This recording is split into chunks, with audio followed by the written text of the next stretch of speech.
그렇습니다. 그분의 탄생이 그렇고 그분의 죽음이 그렇고 그분의 부활이 그렇습니다.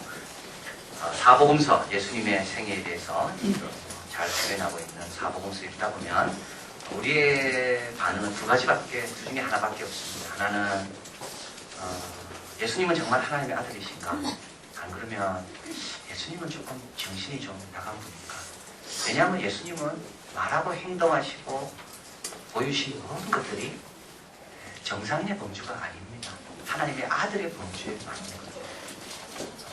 예수님의 탄생, 예수님의 가르침, 예수님의 행동하심, 예수님의 죽으심, 모든 것들은 다 인간의 이성으로는 판단할 수 없는, 이성보다 더 가야지만이 알 수 있는 그 영역이 예수님의 영역입니다. 예수님 하나님의 아들이시니까요. 그런데 그 모든 것들을 다 풀리게 하는 열쇠가 하나가 있는데 그 열쇠가 되는 사건이 부활입니다. 부활의 관점에서 보면 예수님은 이렇게 탄생하셨겠구나. 부활의 관점에서 보면 예수님의 십자가 이런 의미가 있겠구나. 그래서 예수님의 탄생의 그 신비를 아는 사람은 별로 없습니다. 예수님의 죽음의 그 비밀을, 그 십자가의 고통을, 예수님이 왜 십자가 위에서 그렇게 처참하게 당하셔야만 했는가, 그 뜻을 아는 사람은 별로 없습니다. 그러나 예수님은 부활에 관해서는 모든 사람에게 충분히 설명하고 빈무덤을 보여주시고 40일 동안 계시면서, 왜냐하면 부활을 통해서만이 예수님의 탄생도 예수님의 십자가도 풀리기 때문에 그렇습니다. 그래서 우리는 역사적으로 보면 탄생이 먼저고 그 다음에 죽음이고 그 다음에 부활이지만 실질적으로 우리의 깨달음의 순서는 부활이 먼저고요. 그 다음에 죽음이 이해가 되고요. 그 다음에 탄생이 이해가 됩니다. 예수님의 부활로 인하여 예수님은 하나님의 아들인 것을 확신하게 되고, 예수님의 부활로 인하여 예수님은 왜 십자가에 돌아가셔야 되는가를 알게 되고, 예수님의 부활로 인하여 예수님의 출생은 우리와 다르구나, 그걸 알게 됩니다. 오늘 본문은 예수님의 부활의 첫 경험한 사람들의 모습을 잘 묘사하고 있습니다. 예수님이 부활을 한 예수님을 처음 만났을 때 인간의 반응은 어떨까? 이 오늘 본문에 나와 있습니다. 예수님이 부활했다는 소식을 들을 때 찬양했을까요? 그렇지 않습니다. 예수님이 부활했다는 말을 들었을 때 예수님이 광해했던 말이 생각나서 너무 기쁘고 막 감사하고 그랬을까? 그렇지 않습니다. 오늘 본문이 어둡습니다. 예수님이 승리했음에도 불구하고 어둡습니다. 자, 이게 부활의 이게 모습입니다. 부활의 첫 보고, 부활하신 예수님과 그 부활하신 예수님과 제 아들이 만났을 때 어떤 반응을 했는가? 아주 그 가공되지 않고 아주 순박하고 어떻게 보면 투박한 그 보고서가 이 마가복음 오늘 본문의 보고서입니다. 사복음서 가운데 제일 먼저 적은 복음서가 마가복음이죠. 그리고 마태, 누가, 요한 모두 마가복음을 기초로 해서 적었습니다. 그 여기에 투박한 모습, 자, 이 모습을 통하여 예수님의 부활이 뭔가 그걸 알게 됩니다. 실제 예수님의 부활은 다시 살아나신 거죠. 여러분, 살아났다는 거하고요 영원히 죽지 않는다는 거 다른 말입니다. 여기 오늘 본문에서 계속 강조하는 건 다시 살아났다는 말입니다. 죽었다가 살아났다는 말입니다. 이 당시 사람들은 영원 불멸설을 믿고 있었습니다. 육은 죽어도 영혼은 죽지 않는다고 생각하고 있었습니다. 그래서 예수님을 만났을 때 제 아들에게 두려워하죠. 예수님의 영인가 해서. 이때 예수님께서 제 아들에게 계속 인식시키신 게 뭐냐면 나는 영이 아니라 피와 살을 갖고 있는 몸이다라고 말씀합니다. 그 무덤이 비어있습니다. 이게 굉장히 중요한 겁니다. 천사가 말합니다. 빈 무덤을 보라고. 천사는 이렇게 말하지 않습니다. 야 봐라, 예수님 육체는 계시지 영은 살아나셨어. 그렇게 말하지 않습니다. 예수님은 몸과 함께 다시 사신 겁니다. 이게 부활입니다. 부활은 떠도는 영의 이야기가 아니라요, 부활은 죽었다가 다시 사는 몸과 영의 일치를 말하는 겁니다. 이건 새로운 겁니다. 왜 새로운 걸까요? 인간은 죄를 범하면서부터 영과 육이 분리되기 시작했기 때문에 그렇습니다. 이것이 영과 육이 이제는 죽음 앞에서도 분리되지 않는 놀라운 생명체로 다시 태어난다. 이것이 부활입니다. 예수님이 부활의 첫 열매가 되신다는 말은 우리 모두 예수 안에 죽은 자들은 자기처럼 이렇게 죽음을 넘어서까지도 영혼과 육체가 하나 될 수 있는 영원한 생명을 선물로 받는다. 이것이 예수님의 다시 사심의 뜻입니다. 그래서 우리는 구속을 받을 때 영혼만 구속받지 않습니다. 우리는 몸도 구속받습니다. 예수님의 몸을 제자들이 알아봤습니다. 부활하신 몸을 알아봤다고요. 그래서 예수님은 도마에게 내 손과 내 허리에 손을 넣어보고 만져보고 창자국과 못자국을 보라 그랬습니다. 예수님은 창자국과 목자국을 영원히 갖고 계십니다. 이게 엄청난 건데요. 예수님의 성육신은요, 33년만 육신을 입으려고 성육신한 게 아닙니다. 예수님은 결단하셨습니다. 나는 이제 영원히 인간과 같은 몸을 입으리라. 그리고 인간을 가리켜서 내 형제라고 내가 말하리라. 야, 엄청난 거죠. 그래서 예수님이 부활하신 다음에도 예수님은 하나님과 같이 영의 모습을 취한 게 아니라 앞으로 인간이 부활하게 되면 취할 그 모습을 예수님이 입으신 겁니다. 먹으셔야 돼요. 드십니다. 만지고. 막달라 마리아가 예수님을 만났습니다. 그 발에 엎드려 예수님 경배했습니다. 너무 좋거든요. 예수님 만지가. 예수님 만지가.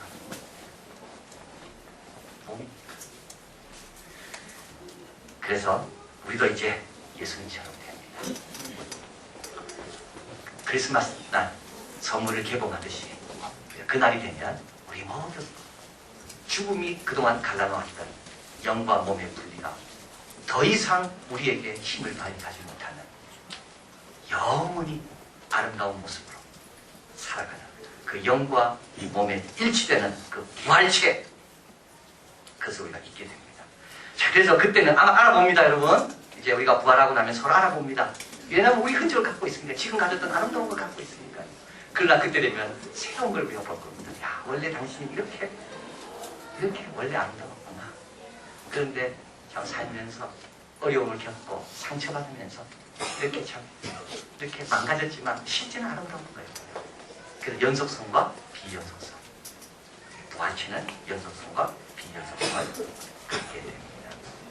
자, 그래서 참 부활은 새로운 창조가 일어났다는 것을 말하는 거고요. 우주 역사에 새로운 장이 열린 것을 말하고 죽음이 더 이상 힘을 쓰지 못하게 되는 사건이 예수님의 부활입니다. 자, 그런데 이제 오늘 본문에서 이 부활을 예수님은 전하라고 이야기합니다. 무덤을 찾은 세 여성에게 천사가 전하라고 이야기해요. 베드로에게 전하고 지사에게 전하고, 또 막달라 마리아에게도 예수님이 또 전하라 이야기해요. 또 시골로 돌아가는 두 제자와 예수님 만나 엠마오로 가는 두 제자죠. 예수님이 전하라고 이야기해요. 그리고 제 아들에게도 전하라고 이야기해요. 이 소식을 전하라고 말했고, 이제 앞으로 예수님을 믿으면 우리도 예수님처럼 부활한다는 게 엄청난 사실을 전하라고 해요. 이 소식은 인류가 들을 수 있는 최고의 소식입니다. 여러분이 들을 수 있는 최고의 소식은요, 끝이 있습니다. 그 좋은 것과 그 누리는 것에 끝이 있습니다. 그것은 최고의 소식 아닙니다. 더 좋은 소식이 있습니다. 끝이 없는 소식입니다. 이게 바로 부활의 소식입니다. 이 소식은 승리의 소식. 예수님이 승리하신 것. 우리 예수님이 십자가 위에서 우리를 위해 희생하셨지만 우리 예수님이 결국 죽음의 권세를 깨뜨리고 죽음의 문빗장을 제치고 죽음을 죽여버리는 예수님의 승리. 이 승리를 외칠 때 누가 기뻐할까요? 승리하신 예수님이 제일 영광 받습니다. 여러분, 우리는 신앙생활 할 때 참 이기적인 경우가 많이 있습니다. 내한테 유익하면 열심히 하고 내한테 직접적인 관련이 없으면 별로 안 하는 거죠. 그러나 부활의 승리를 외치는 거는요, 이런 예수님을 위해 외치는 거예요. 승리하신 예수님 영광 받으십시오. 승리하는 거죠. 그리고 또 이 소식은 기쁨의 소식입니다. 오늘 주님은 슬퍼하고 있는 사람에게 제자들에게 이 소식을 알리라고 말합니다. 슬픔의 뿌리는 어디에 있습니까? 여러분, 왜 슬퍼합니까? 왜 슬퍼할까요? 슬픔은요, 가만히 보면 더 이상이 없을 때 슬퍼하는 거예요. 이게 마지막이라고 생각하실 때요. 이 기회가 마지막이라고 생각할 때 우리는 슬퍼해요. 헤어지잖아요. 또 만날 수 없다는 것 때문에 우리는 슬퍼해요. 뭔가 일이 잘 안 됐잖아요. 근데 기회가 더 좋은 기회가 있다면 절대 슬퍼하지 않습니다. 근데 이게 마지막 기회라고 생각할 때 우리는 슬퍼해요. 이번 최숙기 집사님, 우리 입간 예배 때도 많은 분들이 오셔서 얼마나 참 하나님께 영광을 돌리고 또 하간 예배까지 장례 절차가 은혜 가운데 잘 되는지 모릅니다. 우리 입간 예배 때 지난 주일이죠. 그때 이제 예배를 다 드리고 마지막으로 최숙기 집사님이 찬양하던 모습, 운동했던 우리 성도들과 기뻐하던 모습, 교회 봉사하는 모습, 참 이런 아름다운 모습을 우리가 봤습니다. 근데 그거 보는 순간에요, 불을 끄고 보는데 뭐라 말할 수 없는 그 애통함이 그 보는 사람한테 느껴진 것 같습니다. 이렇게 아름다운 분을 더 이상 보지 못한다는 게, 이렇게 귀한 분을 더 이상 만날 수 없다는 거, 너무 일찍 하셨다는 거. 그런데 그 아름다움은요, 그림자입니다. 그 아름다움은요, 천하입니다. 천국에서는 더 아름다울 것이고, 천국에서는 더 하나님을 열심히 찬양할 겁니다. 자, 그래서 우리에게는 더 이상이 있습니다. 예수님 앞에 가면 끝이라고 했지만 예수님의 도움으로 그 이상이 있습니다. 예수님은 살아계십니까? 자, 그래서 예수님은 살아계신 이 부활의 소식은 더 이상이 있다는 것을, 더 좋은 것이 있다는 것을 알려주는 기쁨의 소식. 또 오늘 본문에 보면 이 소식은 구원의 소식입니다. 같이 읽겠습니다.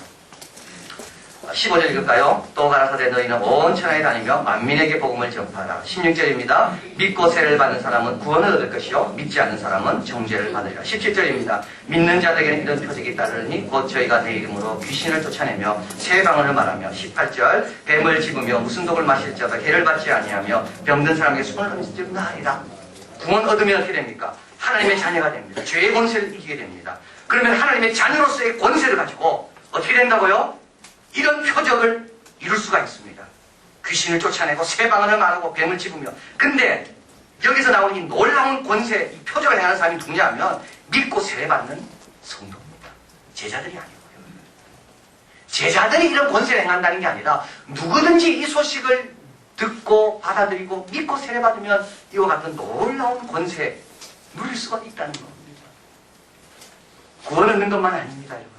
구원 얻은 자답게 왕같은 제사장으로 이 땅에서 많은 선한 일에 복의 근원으로 쓰임받는다는 것.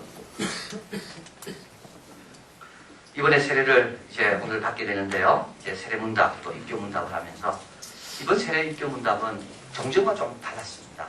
종전에는 이제 제가 책상에 앉고 제 업무 보는 책상에 앉고 이제 우리 한 분 한 분이 와서 이제 면담을 하죠. 질문하면 답하고 공부한 걸 가지고 이제 확인하는데요. 이번에는 그냥 제가 소파에 와서 그냥 앉고 우리 이제 면담하는 분도 그 앞에 와서 앉았습니다. 그러니까 참 대화가 부드러워지더라고요. 대화가 부드러워지고 마음에 있는 것들 나누게 되고 그러면서 함께 기뻐하고 함께 울기도 하고 함께 축복하고 그래서 참 면담 시간이 길었습니다. 우리 한 분이 이렇게 간증합니다. 내가 이런 교회 나오지 않았더라면 내가 지금 어땠을까? 생각만 해도 끔찍하고 깜깜하다는 거.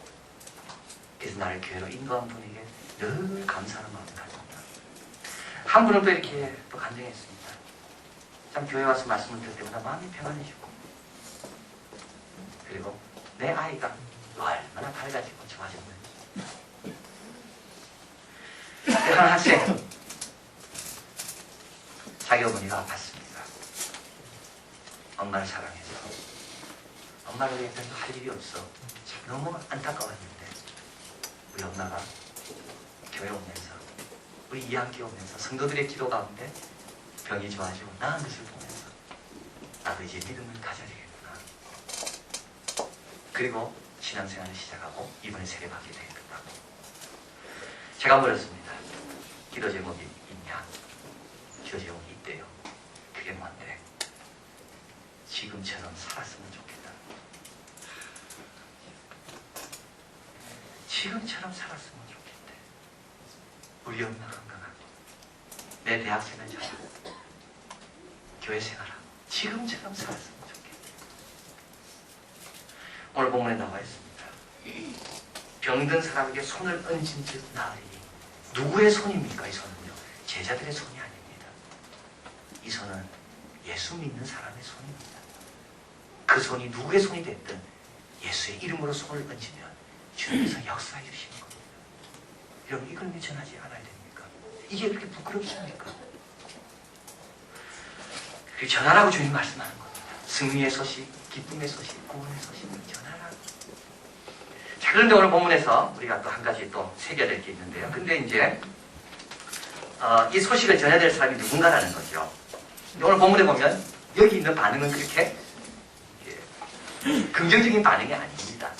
처음에 여자 3명이 마리아와 막달라 마리아와 살로메가 천사로부터 들었습니다. 8절에 가볼까요? 전하라고 했거든요. 베드로에게. 근데 8절에 여자들이 심히 놀랐더니며 나와 무덤에 도망하고 무서워하여 아무에게도 말하지 못합니다. 우리가 생각한 부활의 첫 장면하고 좀 생각하고 다릅니다. 여기는 지금 두렵고 떨리고 어떻게 해야 될 줄 모릅니다. 그 다음에 가볼까요? 마리아가 가서 예수와 함께하는 사람들의 슬퍼하며 울고 있는 중에 이를 고했습니다. 믿습니까? 안 믿습니다.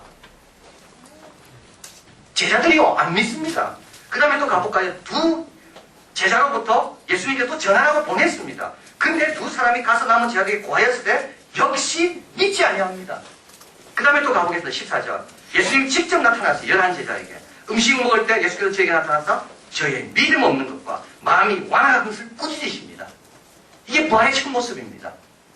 달려가서 주님을 찬양하고 부활하신 것을 선포하는 그게 아니라요. 모두가 가지고 혼돈 가운데 빠진 겁니다. 이걸 믿을 만한 건가? 이게 내가 잘못 본 게 아닌가? 그런데 예수님께서 그들에게 이 소식을 전하라고 말합니다. 여기에 놀라운 것이 숨겨져 있습니다. 그 뭐냐 하면 이 부활이라는 것은 엄청난 소식이기 때문에 한 번 들어가지고 믿을 수 없다는 겁니다. 이 소식의 열매를 맺으려면 인내를 가지고 지속적으로 전해야 되는데 누가 이 인내가 있는가 하면 이런 갈등을 해본 사람이 이 인내가 있다는 거예요. 이렇게 믿는 데까지 고민하고 기다리고 괴로웠고 그러다가 믿고 나서 새 생명을 얻은 그 경험이 있는 사람이 부활의 소식을 전하는 겁니다. 조선일보에서 다큐멘터리로 만든 천국의 국경을 넘다. 여기 보면 그 5번째 시리즈에 보면 무너지는 국경이라는 그 다큐멘터리 있습니다. 이걸 보면 참 너무 깜깜하고 마음이 답답해지고 우리 주위에 있는 그 탈북한 분들에 대한 관점, 생각이 좀 바뀝니다. 저분들이 어떻게 이것까지 왔는가. 근데 이 무너지는 국경에 보면 인신매매에 대해서 이야기하고 있습니다. 이제 먹을 것이 없으니까 빚이 많이 지잖아요. 그러면은 이제 그 빚을 갚기 위해서 깔이 팔려가는 겁니다. 조선족이 사가기도 하고 또 이제 중국에서 영길이나 심양이나 또 도문이나 이런 데서 이제 장사하는 사람들이 중국 여성들이 필요하니까 그 여성들은 몸값을 지불하고 사가지고 오는 겁니다. 그럼 여성은 그걸로 자기 집 빚을 갚는 거예요. 3명의 여성 이야기가 나옵니다. 화상 채팅방에 달려갔어요. 근데 감옥같이 사는 거죠. 밖에서 문을 걸어 잠그고 계속 위협합니다. 도망하면 그동안 밀린 돈 한 푼도 못 받습니다. 계속 위협합니다. 그런데 기회가 왔습니다. 문은 열려있고 주인은 잠시 자리에 들어가고 그래서 이 일을 전문적으로 도와주고 있는 선교사님에게 연락이 가고 선교사님의 진도과 함께 그들을 도피시키려고 봉고를 대전해가지고 그 앞에서 기다립니다. 3명이 나타났거든요. 근데 2명이 타는데 1명은 안 타요. 기자가 말합니다. 이거 마지막이다. 이 기회 또 안 온다. 타야 된다. 안 탑니다.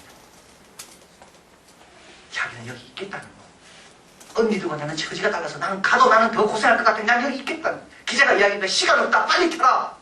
나머지 2명까지 위험하니까 안 탑니다. 그래서 결국 2명만 데리고 도망갑니다. 여러분 믿는다는 것이 쉽지 않습니다. 다 경험하고도요. 다 알고도 막상 결정적인 순간이 오면 익숙한 곳으로 또 돌아가실 거예요. 그래서 뭐가 필요한가요? 인내가 필요하고 또 와줘야 되는 거. 기다려줘야 되고 또 도전해야 되고 또 경계해줘야 되고. 자, 그래서 주님께서 이 엄청난 소식을 한 번으로 되려고 생각하지 마라. 제자들도 한 번으로 안 되겠고 여성도 한 번으로 안 되겠고 어떻게 하라고요? 매년 기회 있을 때마다 부활의 소식을 전해줍니다. 뿌리는 자가 있고 물 주는 자가 있고 거주는 자가 따로 있듯이 이 모든 사람이 협력하여 이 부활의 축복을 맺게 된다.